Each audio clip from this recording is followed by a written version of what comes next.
Hello, everyone, and welcome to our latest online event here at the University of California, Merced.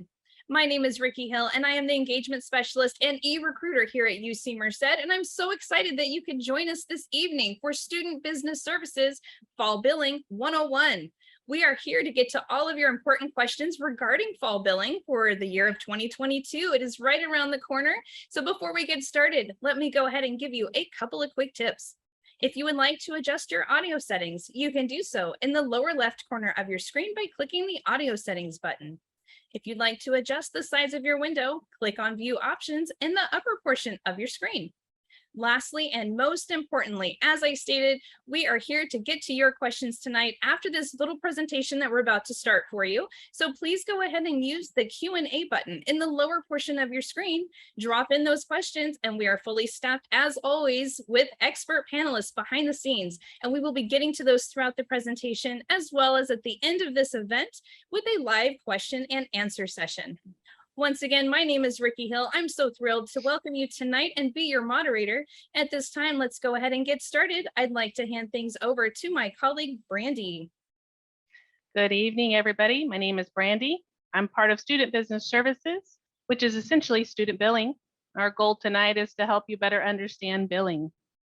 Tonight, these are a few of the topics we're going to talk about. We're going to talk about how you get to your MyBill, FERPA and parent authorizations, viewing your billing statement, health insurance waivers, how to make a payment, our payment plans, and electronic fund transfers. So to get to your MyBill, it's through your Connect portal. You would click on MyBill. Once you're on MyBill, you'll see the MyBill emblem. All right, let's talk a little bit about family FERPA, the FERPA rights, the Family Educational Rights and Privacy Act, FERPA. FERPA is a federal law to protect the privacy of students and their educational records. Privacy applies to all education records, including grades, your class schedule, billing information, financial aid status. So let's talk about parent authorization in relationship to student account and financial aid. Student accounts is your bill, making a payment, and checking the refund status. In order for a parent to call into our office, students have to provide authorization to those parents. To set up a parent, you'll need to log into your MyBill. Under the account section, you'll see an option that says payers. Under this option, you'll see a link that says send payer invitation. Students will need to click on that link. Once they click on that link, an email will be sent to that person, giving them directions on how to set them up as a payer on the student account. Next, we're going to talk about MyBill overview. This screen is just a summary. It shows what's currently on the student account. If a student has a prior term balance, it would show that, current charges, and it'll show authorized financial aid. And this student will see their total amount due here. Billing statements. This tab allows students to look at their billing statements. This section is where you'll find most current billing statements that are e-bills that are sent out to students. E-bills are static in time and based on the date of the e-bill and do not reflect real-time account balances and charges. Students need to look at their activity details so they can see the most current up-to-date charges. Students will receive emails on the first billing day of the month, notifying them that there is a bill that's ready for them to review. This is a screenshot of what your billing statements look like. Parents or authorized payers will also be sent an email letting them know that this e-bill is ready for them to be viewed. Detailed account activity. This is where students have the option to go and look at all their activity, which is current and up to date. Students need to check this tab often as our bills are a static view and not always going to represent what current charges are on their account. We recommend that students check this tab often and frequently to make sure that they have no outstanding charges pending on their account. When you get into your detailed account activity, students will see this view. It's a list of everything that is posted on their account. It will show credits, payments. We'll talk a little bit about mandatory health insurance. All students are automatically enrolled in UC student health insurance. Students have the option to waive those fees. They need to fill out the student waiver, health insurance waiver, during the waiver deadline dates. For the fall term, the waiver opened in May and closed August 1st. Students had the opportunity to fill out late waivers. Those closed on August 5th. Students that missed that waiver deadline have the opportunity to waive the spring term if they have their own insurance. That waiver opens November 12th and will close on January 8th. If students submitted a waiver and it was approved and those students received an email approval from the insurance department, it will take 10 to 14 days before they'll see that waiver post to their student account. Making a payment, students make payments on this tab. Students will click make a payment, and they have the option to either pay as an e-check, which is free, or credit card, debit card. Keep in mind there's a 2.75% convenience fee that students will have to pay on top of the payment amount. When they hit the make a payment, this screen will pop up. They have their options to choose how they're going to pay. E-check is no fee. Credit card, debit card, 2.75 convenience fee. Deferred payment plan for those students and parents that want to make payments on their account. They have the option to pay and sign up for the deferred payment plan. Students will do this in their MyBill portal. When they sign up for deferred payment plan, students will pay a $40 participation fee and the first installment. After that, every month, this deferred payment plan installment plan will be due.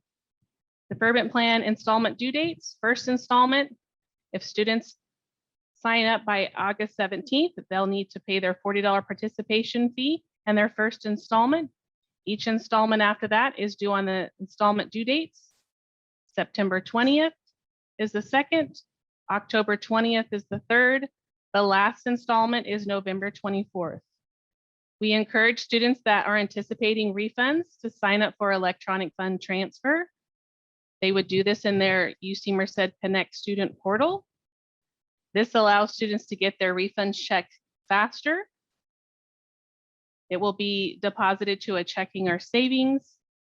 It will take typically 3 to 5 business days. If students do not choose to sign up for EFT, checks will be mailed to their mailing address on file as a paper check and will take 7 to 10 business days. Once you're on the electronic funds transfer screen, you will need to enter your bank routing number, your account number. It will go through the system. If there's any issues or problems with it, our office will notify you accordingly. Fall 22 timeline. Financial aid is going to begin dispersing on August 15th. Students will be able to see that activity in their activity details on their MyBill. Student Business Services will begin processing those refunds starting on August 16th. Fee payment deadline is August 17th. Instruction will begin on August 24th. Our office can be reached Monday through Friday, 8 to 5.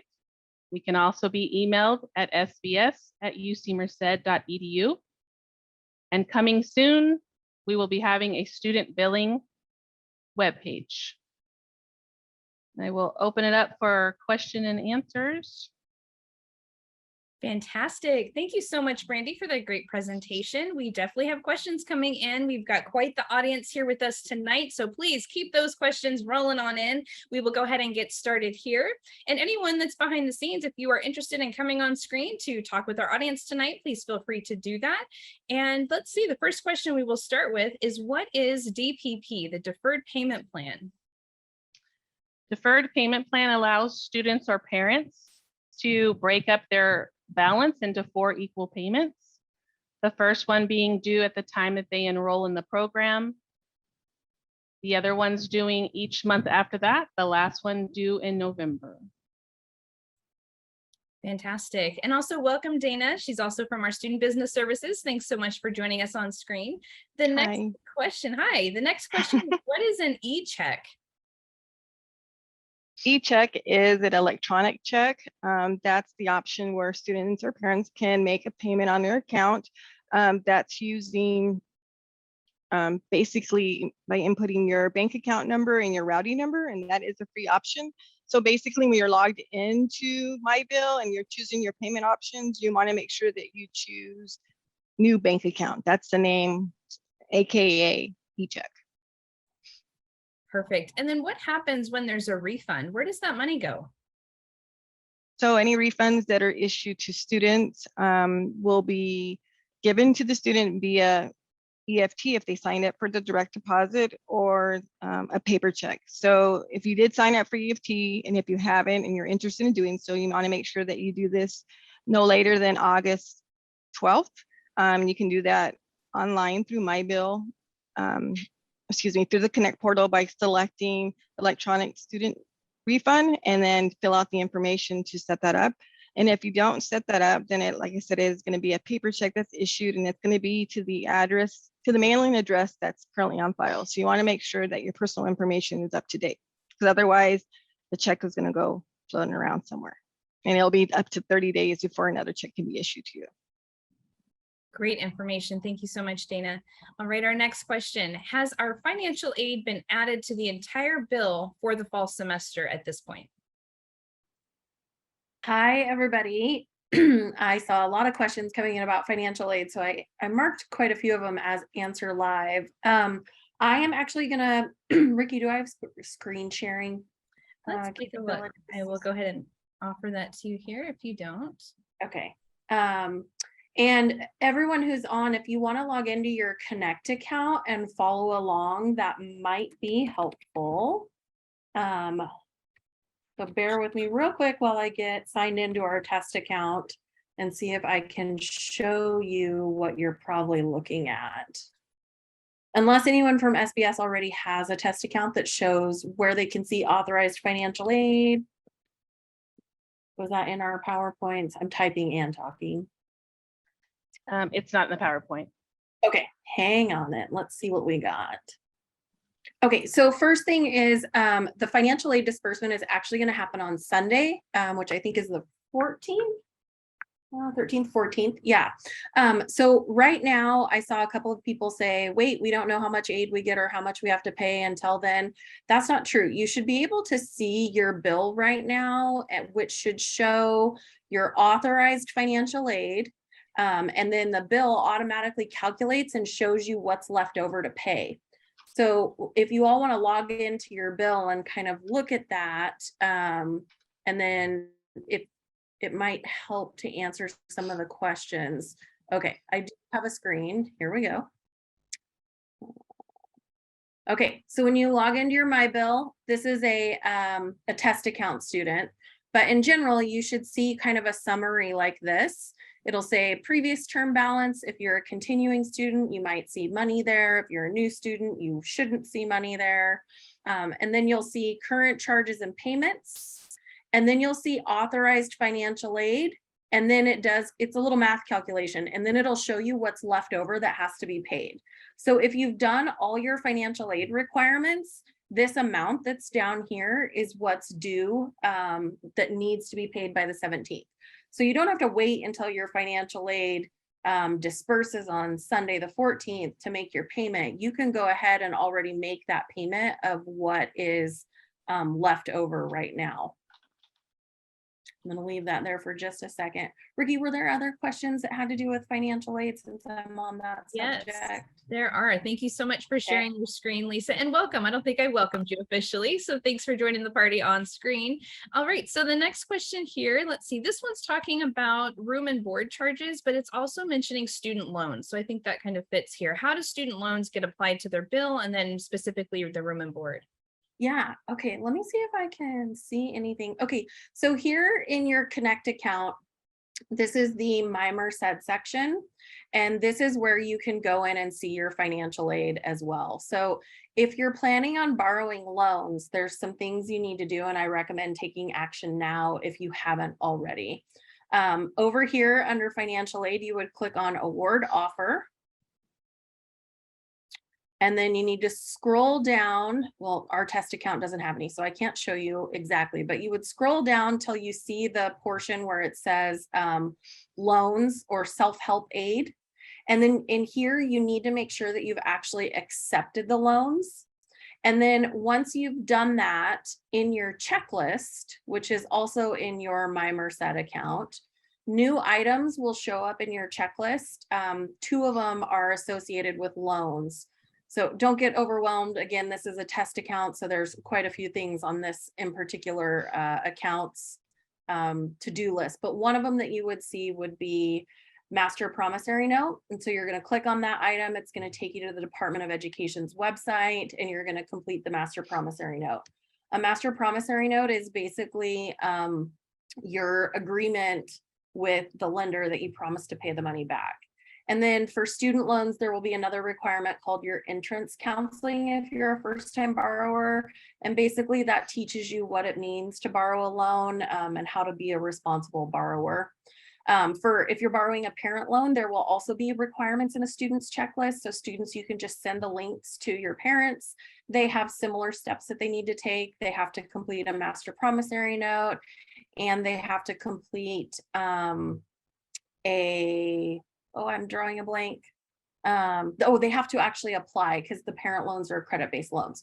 So once you've completed all those steps and you see them actually check off and they're in this little kind of green section in your checklist, then yes, those loan funds will be counted in this authorized financial aid, and they will directly apply to your amount due. Okay, that was loans. Ricky, what was the other one? Sorry. Oh, let's see. Oh, it was just talking about room and board and how the loans are actually applied to the bill. Oh, okay. Yeah, so you have a single bill at UC Merced, one bill for everything. So your tuition, your room, your food, your sometimes there's like an inclusive access fee, different things. You have one bill at UC Merced, and your financial aid goes and applies to as much of it as it can. And then what's left over is what you have to pay. All right, I'm gonna stop talking and let somebody else talk for a little bit. Perfect. Let me just mention this to everyone because that was fantastic information, especially the great screen share. So if anyone who's on, or if there's someone that wasn't able to join, maybe a parent or a friend, just know that this is being recorded, and we have dropped into the chat the link where you can find the replay in the next couple of days. So if you do want to come back to this, you can follow along and pause that, kind of reenact that on your screen. It's definitely a good resource for you later on. So thanks, Lisa. Thanks for that. Let's move on to the next question. Let's see. I want to make sure we kind of diversify this a little bit. So there's a couple that are about the health waiver. So if they've already received the health waiver, is it still, or is it good for the entire school year? So the health waiver is good if they fill it out and it was approved for the fall term. It'll take care of the spring term. Perfect. And then Lisa, let me know if this is a bit of a repeat from what you just explained, but what exactly is financial aid disbursement and how does that work? Did you touch on that, you think, a moment ago? Not exactly.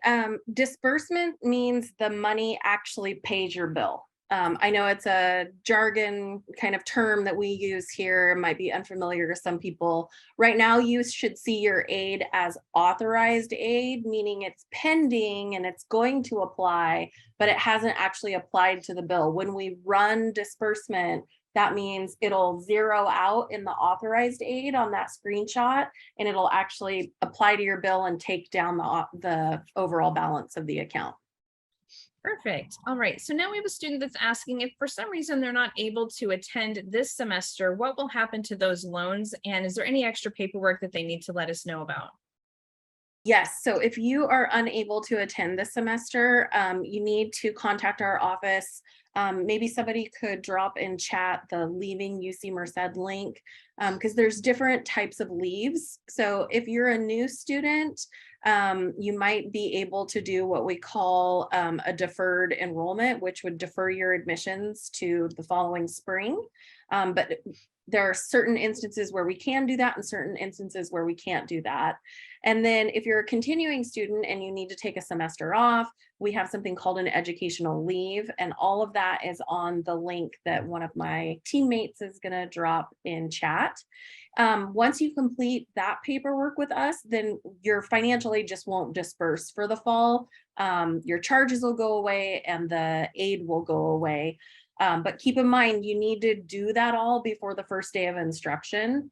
Otherwise, you will start accumulating charges, and then it gets a little more complicated after that. Perfect. And then is there only one bill for one semester, or is the bill for the entire year? The billing is monthly, and so you receive your first bill per semester. That would be, for example, for August was the one you would have received on August 1st. And if there's anything additional that post to your account, meaning payments or charges, you will see that on the following statements, and you'll receive a statement every month. So August, September, October, anytime there's activity on your student account. So your primary ones will be in August for fall, in January for spring, in May for summer. Perfect. Thank you so much, Dana. And now we are having a question here come in about the 2.75% charge. So they're asking, is that a one-time charge for the full semester, or is that every payment that they make that charge goes on? And what is that for? So that 2.75% processing fee is a fee that the merchant or the vendor charges. It's not what the UC charges. It's to process that credit card or debit card payment that you're making, and that's per payment. So if you made a payment today for $200, they're going to charge you 2.75% for that payment. And a few weeks from now, you decide to make another payment of $500, they're going to charge you another 2.75% for that fee. For that payment.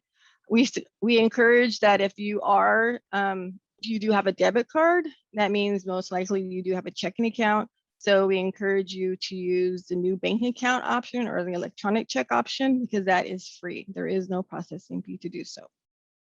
Perfect. And then can we talk a little bit about what the parent authorization looks like? I'm not sure if we had an issue with that slide during the presentation, but I've seen a couple comments asking about that and mentioning that the slide may have been blank. So if we can touch on that information, again, the parent authorization. So the parent authorization is in my bill. So the student would want to set that up for their parent or their guardian or any other individual that they want to have access to their account. With that authorized payer, they're able to view their student account, make payments on their behalf, enroll into DPP.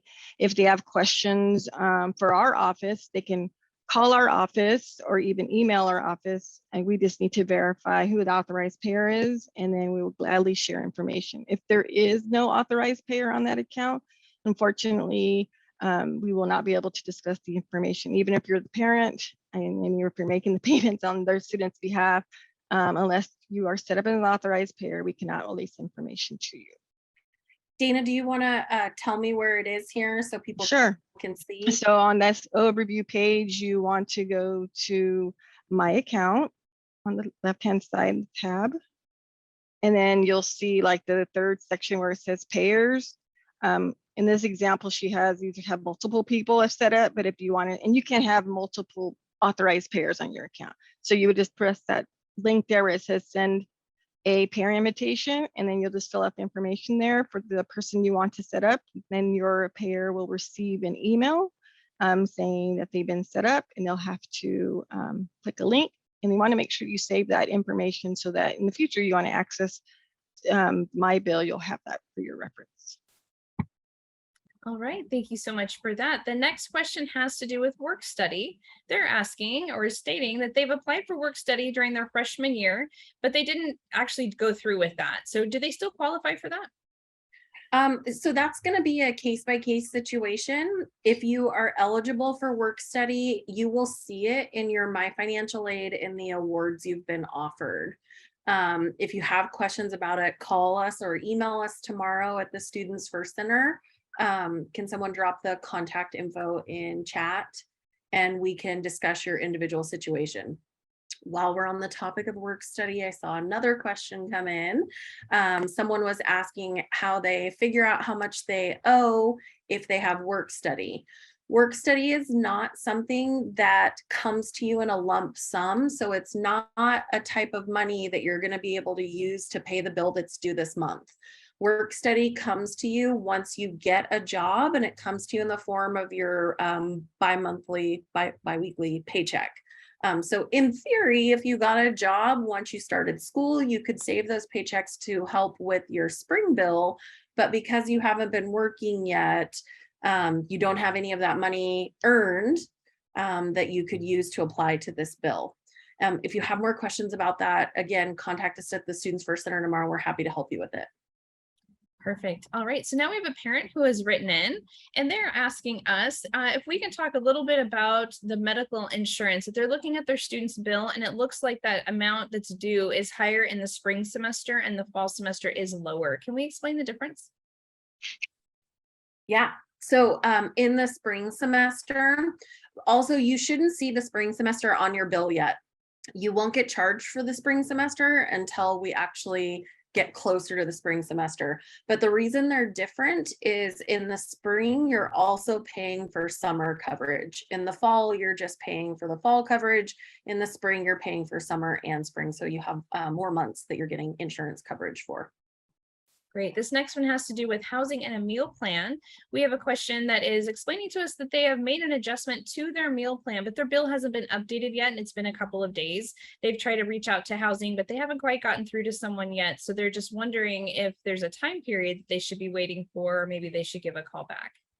Housing is still working on those adjustments. I would give them a little bit of time. They're still trying to get students situated that are moving in. They do weekly updates, so I would just continue to look at your activity details. They will be updating it. Like I said, they're still working on things, and they'll be sending stuff over and updating student accounts on a weekly basis. Perfect. Now we have talked about payment options, but we do have another question coming in asking if they can just pay everything off in one lump sum. Sure, students or parents are able to pay all of it, or they can sign up for the deferred payment plan. There's nothing stopping students from paying it all up front. Perfect. And then is there any type of grace period if they happen to miss a payment deadline? Anyone take that?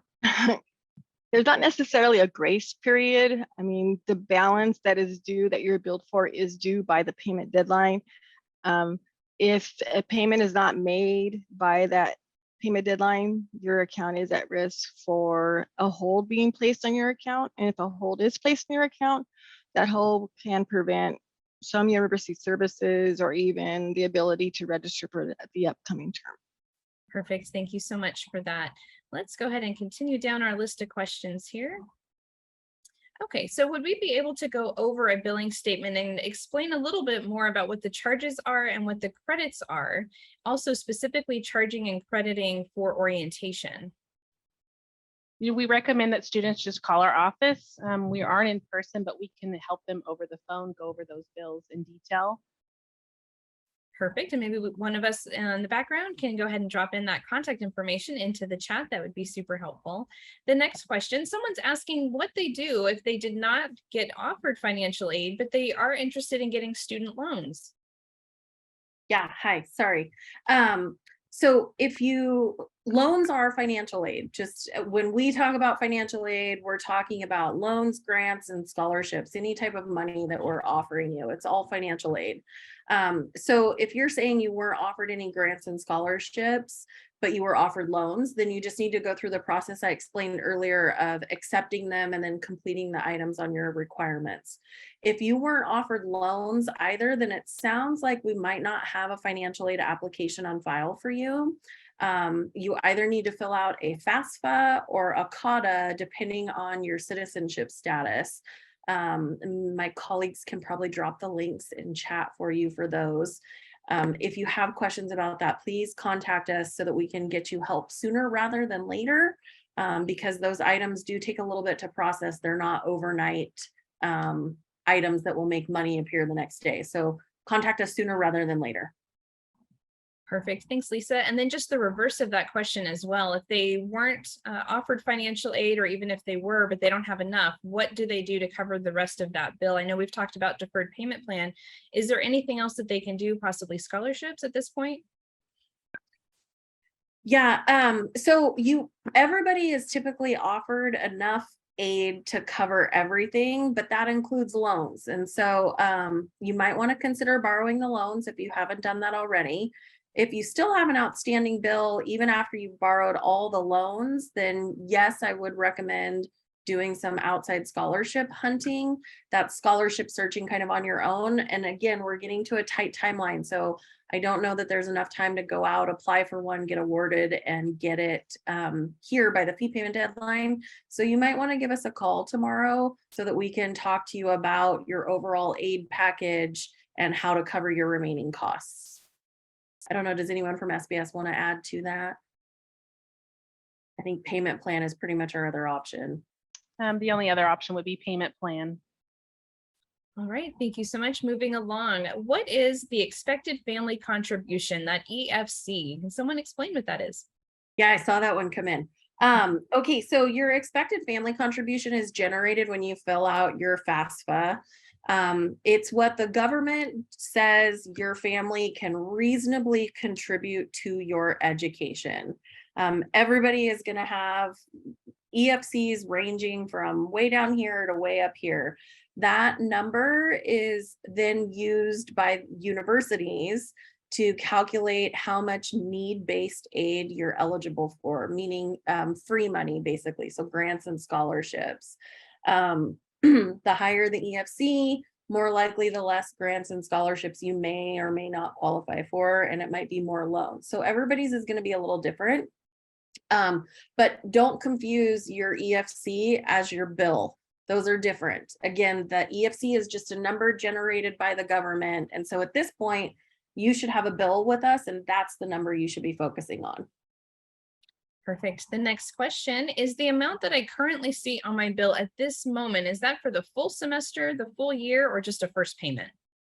That's for the fall term only. You'll see another bill in the spring term for the similar charges, but what's currently showing on student account is for the fall term only. Wonderful. And do students have the option, or parents, to pay the bill with a bank transfer? Are they referring to a wire transfer or more of it as like an ACH type of transfer? If it's ACH type of transfer, that would be the option of choosing a new bank account, and that's where you would input your bank routing number and bank account number, and then the payment would be debited from that account, usually within 48 business hours. If you're referring to a wire would need to be set up with our cashier's office. Perfect. And now jumping back over to the topic of work study, are there specific requirements someone needs to meet or criteria in order to receive the full amount? And how will they know that that is an option for them? So again, work study is offered as part of your financial aid. If you're eligible for it, you'll see it in your My Financial Aid account with the awards that you've been offered. In order to start receiving those funds, you have to apply for a specific job on campus, a job that is designated as work study. And then that money again comes to you in the form of a paycheck. Did that answer the question, Ricky? I feel like my mind wandered a little bit. I think you nailed it. Okay. All right, so the next one coming in, if someone misses a month of payment, does it just go into the next month, or would there be an additional charge, maybe a late fee? I'm seeing this as possibly a missed DPP payment. So if they miss the first one, does it just roll over? Do they get a hold or a late fee? Sorry, couldn't find my mute button. Sorry about that. So yes, if the student does miss their installment, their DPP installment, there is the chance for a $12.50 DPP fee. And again, if it's missed, there is the possibility of a hold going on your account as well. And then once that's resolved, then the hold would be released. Very good. Thank you so much. Can we talk a little bit about what a Cal Grant is and how someone knows if they're eligible for that? Yes. So if you're eligible for Cal Grant, you should see it same place as the work study in your My Financial Aid account and the awards you've been offered. If you have specific questions about your Cal Grant, please contact the Students First Center so that we can go over your individual situation. Perfect. Then follow up to that. If the Cal Grant is still not completed for some reason, should they start dropping their classes so that they're not billed? I don't recommend doing that yet. If you lose your seat in your class, there are wait lists already, so you don't want to do that. I recommend that you contact us first so that we can look at your specific situation. Everybody has, I know it seems like people might have the same situations because you all go to school here and you all get a bill and a lot of you get financial aid, but everybody has unique nuances. So give us a call or email us so that we can look at your specific situation and offer you the best guidance. Perfect. Hopping back over to the health waiver. If a student's health waiver was approved and waived for the fall semester, is that also approved for spring, or is there something else that they need to do? If their health waiver was approved for the fall term, it will be approved and waived for the spring term. Very good. All right. So now the next one here, how do I know if there has been any errors made in the billing statement? Is there a way that they can kind of cross-reference to have an estimate to know what should be there and what possibly shouldn't be there? Tuition and registration fees should be the same for all undergrad students unless they're enrolled in some type of particular program.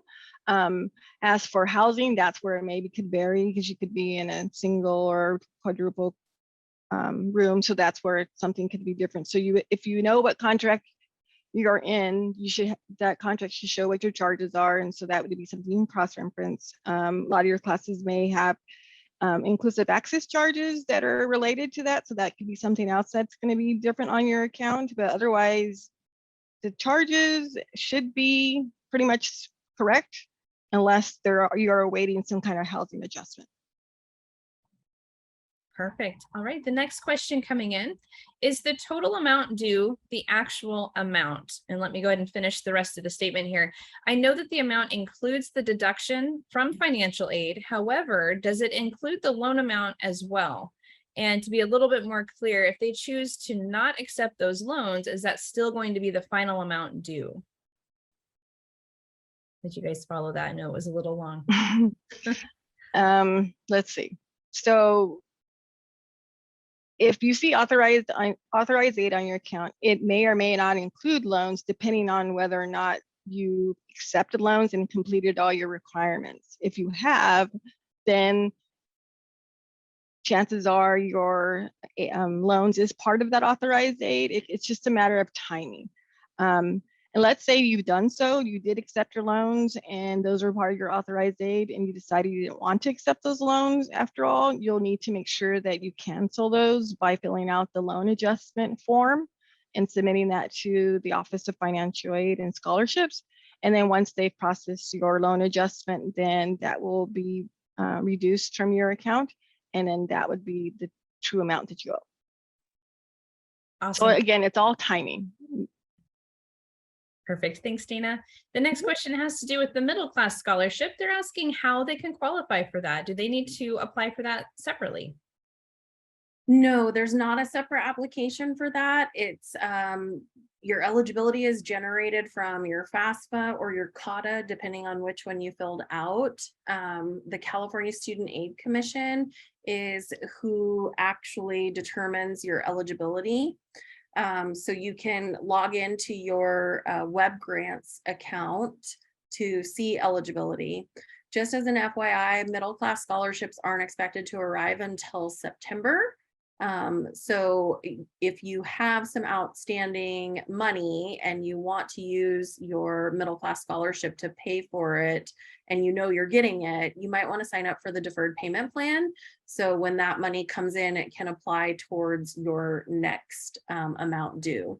The other option is if you choose to pay your bill up front prior to the middle class scholarship getting here, then you would be refunded that money once it arrives.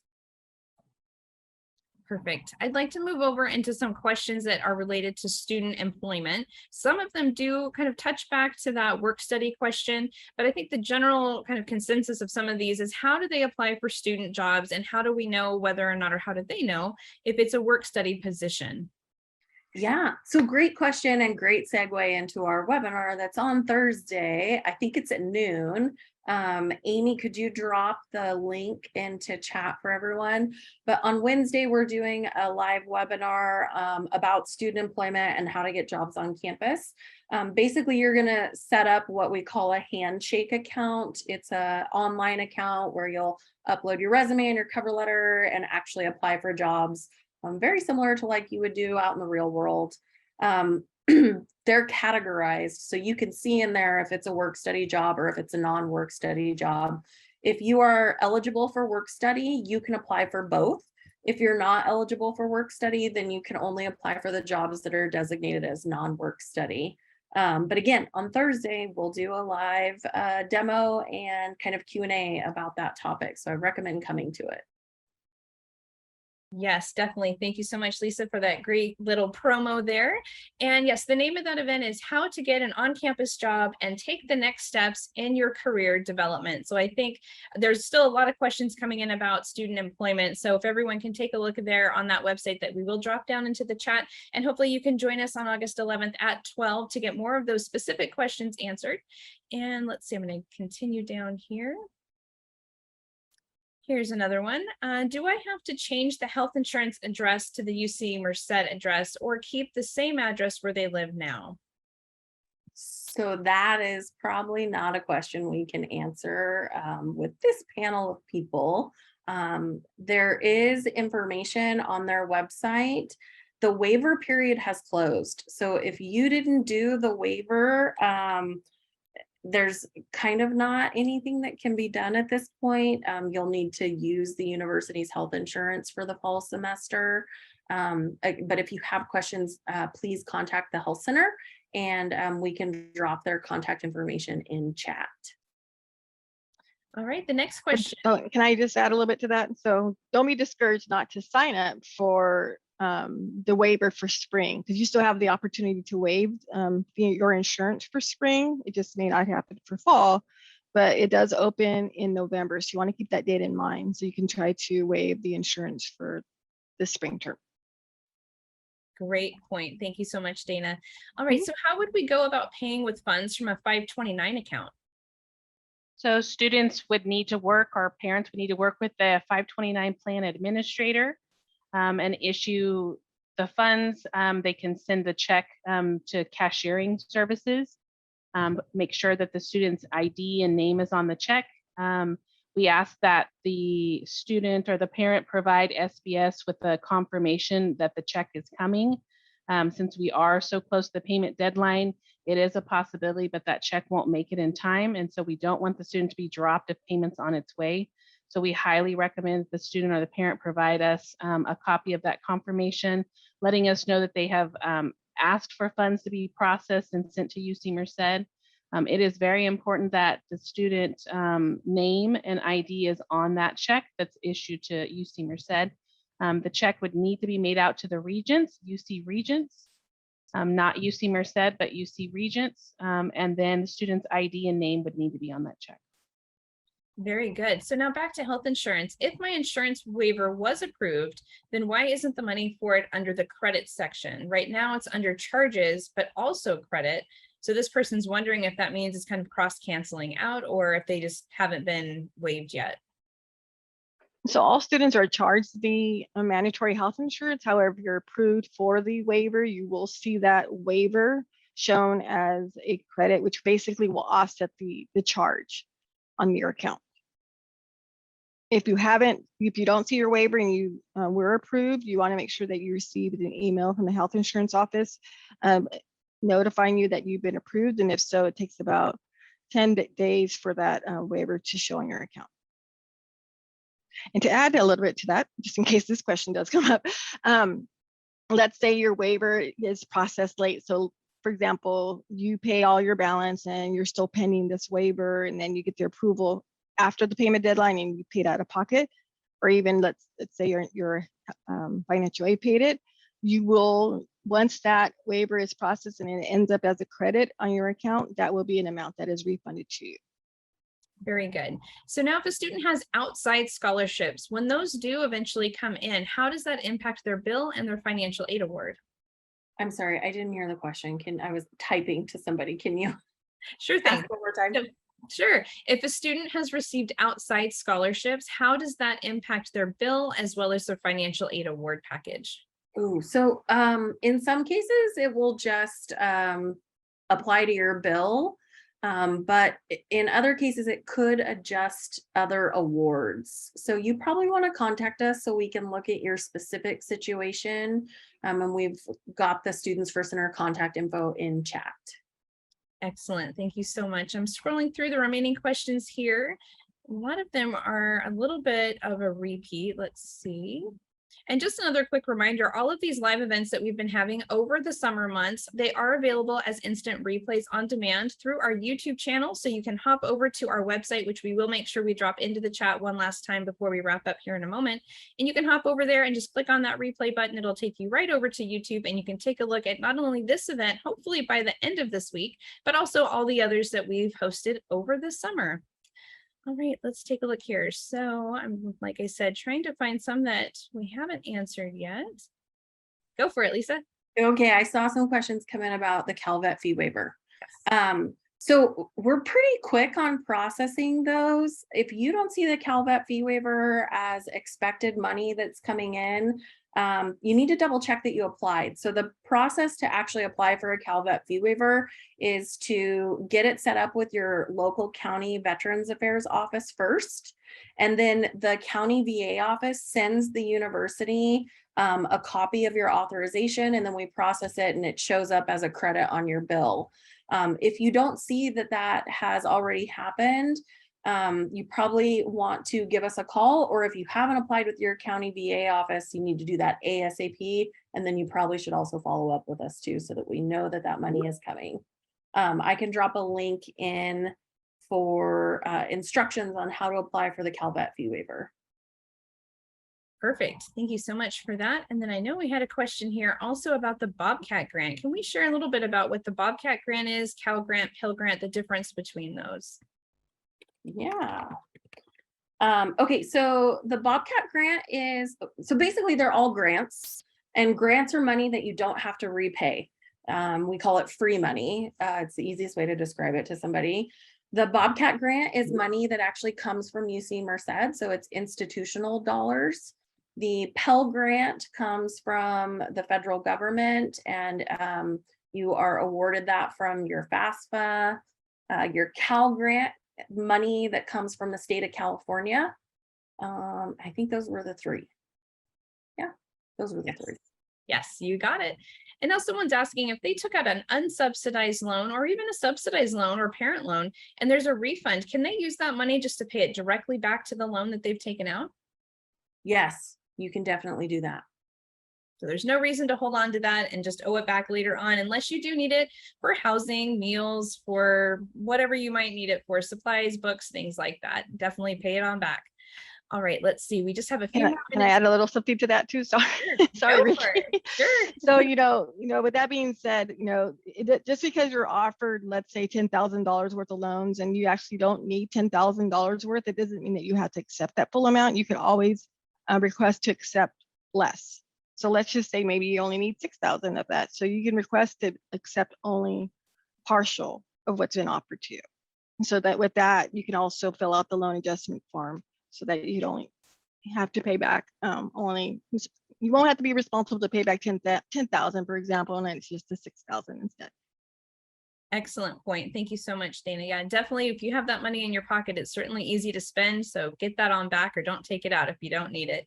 All right, let's see. So there's another question here. If I sign up for the deferred payment plan for my outstanding balance, do I need to make that first payment on August 17th? So they're wondering, what if they need a little bit more time to make that payment? So the payment deadline is August 17th. That is the deadline also technically to enroll in the deferred payment plan. However, should I say this? There is a little cushion out there where You have probably till August 20, I believe it's the 5th or 26th, 25th. So that you're not at risk, 25th. So you're not at risk of losing your classes. Yeah, and I'll add to that one. If you are ever in jeopardy of being dropped from your classes, you will get emails from us that say you are going to be dropped. If you get one of those emails, you need to contact us. And all of you will be on campus by that point. So I would recommend coming to the Students First Center. And maybe that is actually a great kind of segue to wrap this up so that we can show people how to check into the Students First Center, because school is getting ready to start and we know you will have questions and we are here to help. So let me show you how you get that help. Okay, here is the Students First Center website. It's studentsfirst.ucmerced.edu. On the contact us, if you click on it, it takes it a minute to load.